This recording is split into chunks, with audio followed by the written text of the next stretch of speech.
I'm Miyoko Schinner of Miyoko's Creamery, a leading brand in the rapidly growing plant-based sector. At Miyoko's, we make butter and cheese from milk made from plants such as nuts, seeds, and oats. Today, we see a rapidly growing shift among consumers towards plant-based products for reasons of health and environment. As an example of this is that plant-based milks now have about 15% market share in the fluid milk category. And this tide is rising quickly for plant-based burgers, butter, and cheese as well, all categories that have been growing at between 20 and 50% annually. As this trend increases, what does it mean for farmers who have been feeding America? How can we help bring traditional farming operations, including dairy, into this burgeoning new fiber-rich economy and not leave them behind?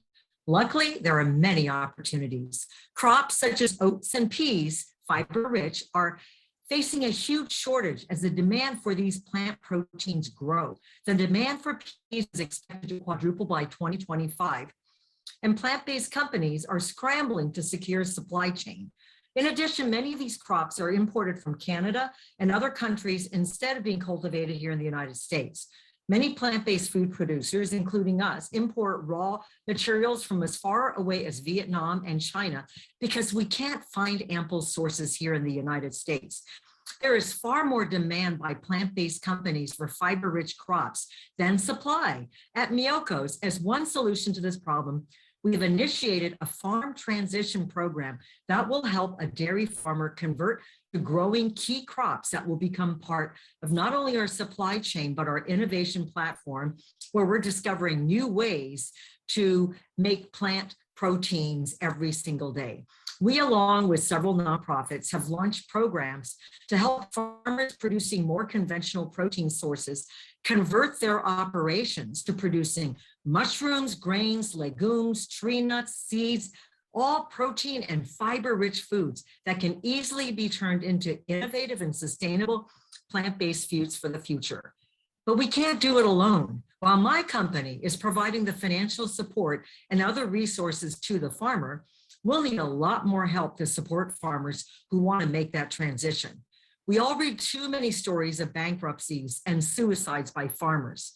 Let's help them stay on the land that they love, and let's help them be successful by rethinking food production and growing fiber-rich foods. And let's create a government program that provides them with the resources to become successful partners in this new paradigm for a sustainable future of food.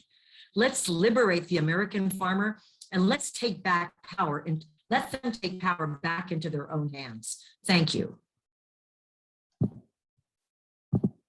Excellent. Thank you, Miyoko. And now turning to Paul Dresick, who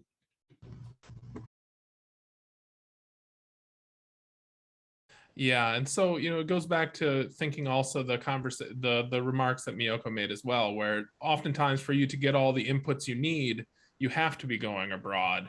And so that does sounds like a challenge. Do you have are you building relationships with other farmers as well? How do you approach this as kind of a business constraint for you, Miyoko? We are able to procure a number of ingredients from the United States, but it is limited. The types of crops that we need actually are grown abroad. There is a crop that we believe would be fantastic to be grown in the United States. It fits our climate. And this is what we're trying to do, is move our supply chain for this ingredient from China to the United States. We have contacts also with downstream processors that can help process these raw materials. And we believe that this is a fiber-rich and protein-rich crop that could be utilized not just by us, but many other companies as well.